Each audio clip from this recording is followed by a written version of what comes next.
Hey guys, welcome back to Mini Mini Reacts, and on this channel I react to whatever I want to react to as well as whatever you guys want me to react to.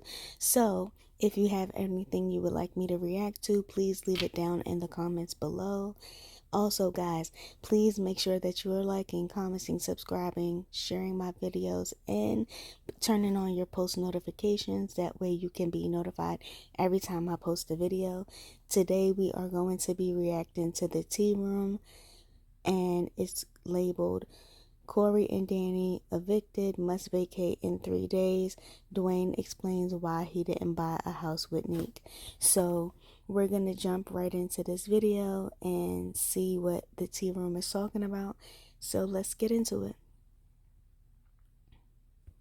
So as you guys know, Corey's girlfriend, Danni, has many business establishments. Now she has a tax service. She opened up the Peach Factory in Dallas. Now she also owned a mental health facility in Dallas, which is where she was housing mental health patients. Now it appears that the house that she was renting for those patients, she's now getting evicted.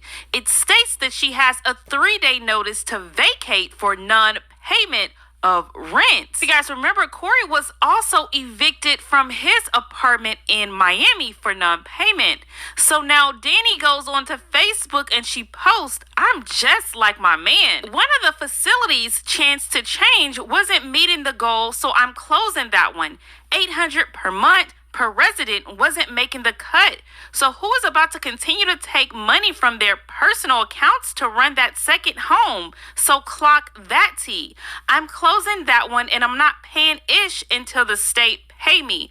Also, I just hired an assistant last week and just fired her this week because I found out her family had a tax business and I provided her with 150 emails to send out contracts to my tax partners, and she sent those emails to Arsenio Hall and they sent out a mass email. This is why I can't trust you jealous MFers. Back to another country next week. Kenya, here we come." So now Sherelle, the girl that's been exposing Danni for everything, went to explain in full detail what happened and how Danni put a lot of people out on the streets by closing that house. To be low down and dirty, but to sit there when people are literally at their wits' end, have nowhere to go, nobody to turn to, and they've pretty much given everything to you, and you act like you don't care, you ignoring them, or you pretending like so much other shit in your life is so much better than, so much more important than the shit that you actually have going on. The shit is sick. Y'all was asking me for a backstory behind Danni. She claimed to be this prolific ass millionaire, 14 million up, all these different businesses, some being funded by the federal government, others where she got the IRS in her pocket and she paying them $25,000-$30,000 to keep from auditing her and all this other shit. The same person who claims to be buying all of these different establishments, apartments, condos, whatever the fuck it is, out of the country. A person who claimed to have paid cash for so much shit is really out here fucking over people's lives. Now, I just posted that she was getting evicted from the mental health facility that she claimed on the stand I kept driving by and going in and intimidating her worker. Well, let's keep it a bean, let's keep it a book. Right hand to the man on my kid's heartbeat if they drop dead right now. I never drove by this girl's establishment. Well, not by the mental health facility. Never drove out there. Fuck I'm going to Fort Worth for. But finding out that she's being evicted from this place and then giving the people that's in that home a day to move out of the place because the man's basically gonna have the writ of possession like it's his, everybody gotta go type shit, and you not helping these same people who paid you. Better yet, let's just read the email so y'all can get a better understanding of what I'm talking about. Dear Chastine, I'm writing to express my concerns and seek clarity regarding the recent situation involving the arrangements for my son and others in your care. While I understand circumstances may change, the way this situation has unfolded raises serious questions about the level of professionalism and care provided. We entered this agreement with the belief that you were acting in good faith, but your sudden shift in terms has left us with significant concerns. I'd like to know what I should expect to receive in terms of compensation via Apple Pay as previously discussed. $200 refundable deposit, $240 prorated rent, late fees the same as you charge if payment is delayed or if you expect us to vacate early without just cause. Should we begin to calculate the late fees or request compensation for each day we are forced to adjust? For example, a fee of $25 per day for each day of early departure or delay in payment could be reasonable given the disruption this caused. Furthermore, should we also take into account all the promises you made that were not delivered?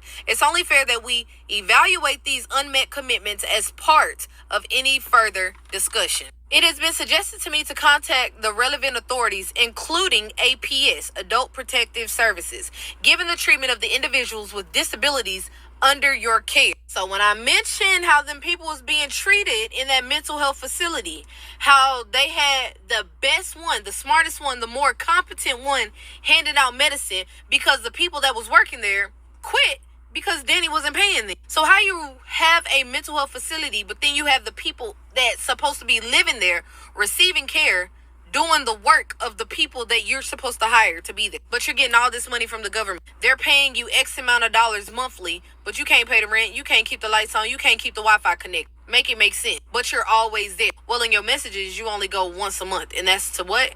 Collect money. Okay. Additionally, a report to the Better Business Bureau and other professional bodies has been recommended. However, this is not a step we want to take lightly. Our intention is not to harm you or your reputation, but rather to help you make better, wiser decisions that align with integrity and professionalism. This is your opportunity to correct course and demonstrate the compassion and fairness that these individuals deserve. We want to support you in building a better reputation and improving your practices to truly benefit those in need. It is our hope that you can see this as a lifeline and an opportunity to act with integrity. There are serious ethical concerns about profiting from the vulnerability of others. I sincerely hope this is not the direction you are taking.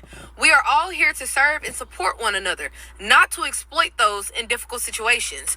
What is your goal in this? Is it purely financial? If so, at what cost? Do you feel at peace with the choices you are making? I pray that whatever you sow in kindness and fairness will prosper, but I also pray that any actions that take advantage of others will not succeed.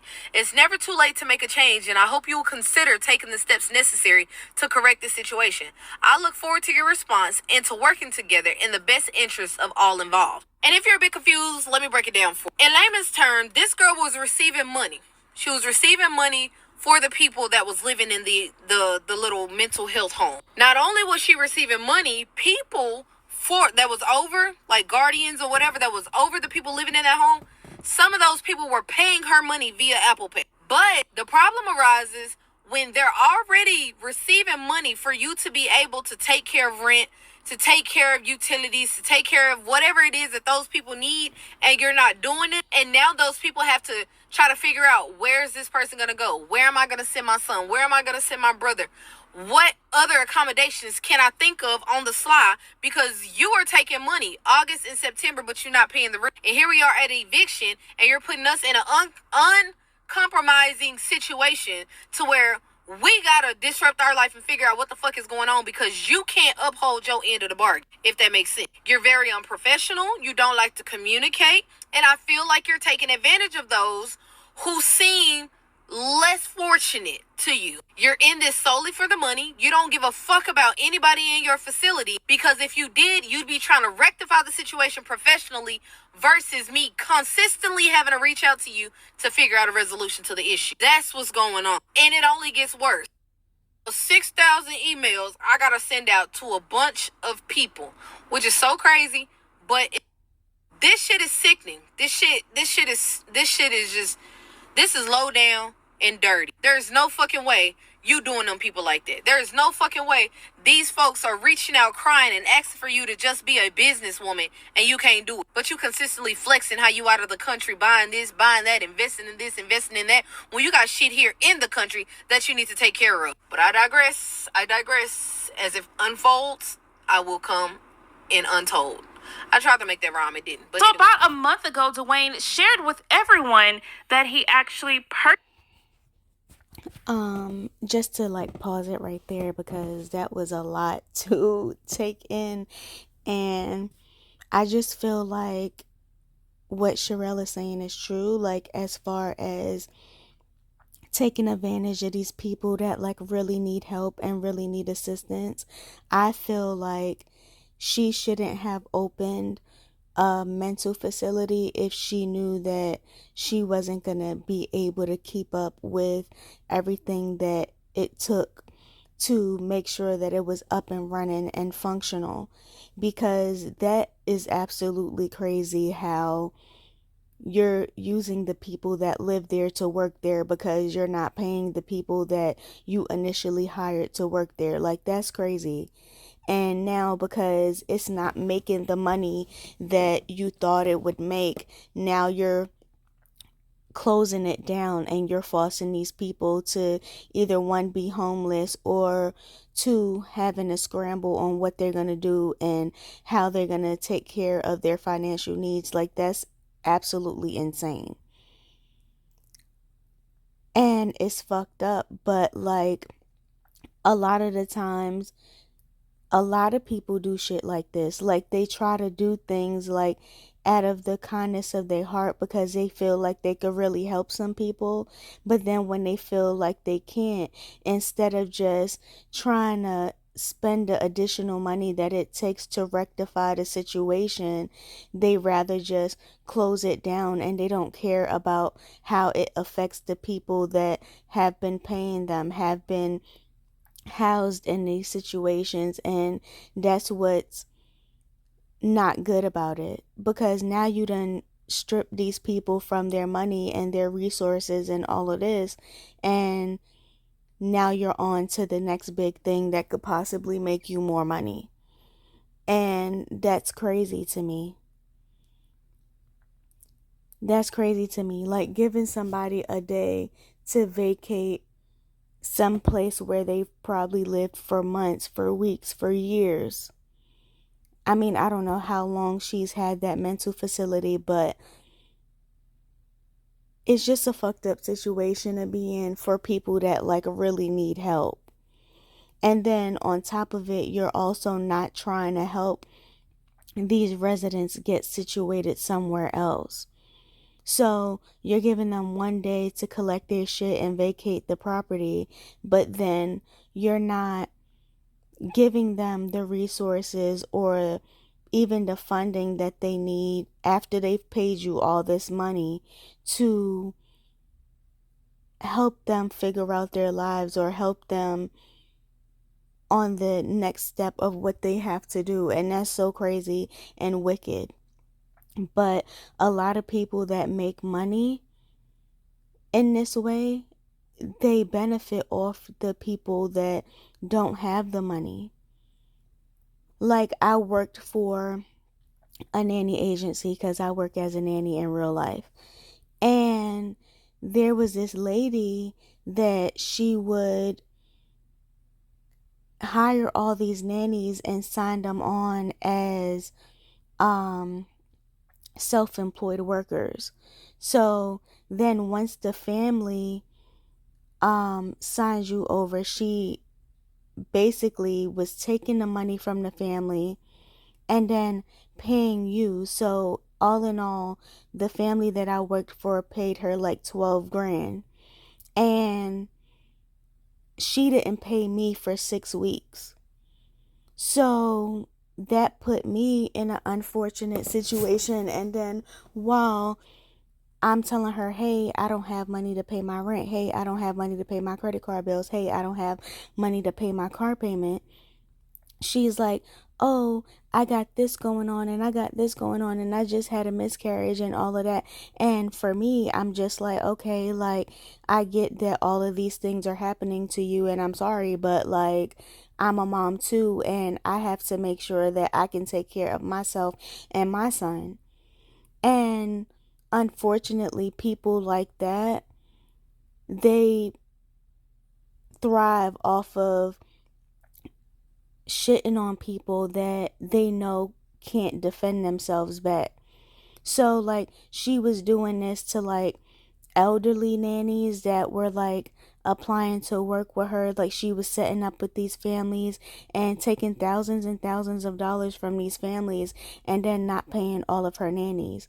But then when I go on social media, I see that she's in Houston, she's in poetry nights, and she's doing all these shopping hauls and all this shit, but like, you're not paying your people that's working for you.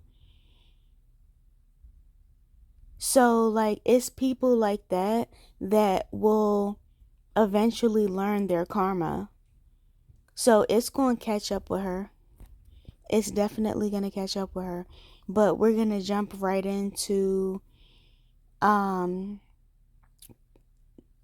and Nique's situation. I'm sorry, y'all. I just had a brain fart, but that was just a lot to unpack. Purchased his first home. Now, in Dwayne's recent YouTube video, someone asked him the question, why did he purchase his home by himself when he's in a relationship with Nique? Now, this was Dwayne's response. Let me see. Because I'm on there, I'm trying to see what it said. Oh, they said, I didn't see anyone ask this question, but how does buying yourself a home further the growth of you and your partner? Y'all 3 years in buying individual homes. And I really wanted to answer that question. Me personally, I think, Nique wants her own house too. And I think I think she should have her own house because as as the individual, I think everybody should own something. She should buy a house for herself, her and her son, just to have, just to own. That don't necessarily mean, we won't have a house together. You own them. I'm not gonna sit there and say you want to buy a house with me, because at the end of the day, say if we don't work out or something, she got 10 houses to choose from, and I got 7 houses to choose from to go to that we just been putting in this time buying separate. And we got 3, to pick between. Okay, yeah, we're not together no more. Well, let's, whatever, sell these 3 houses and split everything 50-50. That's the ultimate goal. Not to say that, not to be together, but that's the ultimate goal, to have multiple properties. And I can agree with that. I can agree with it's important to be able to build that financial success.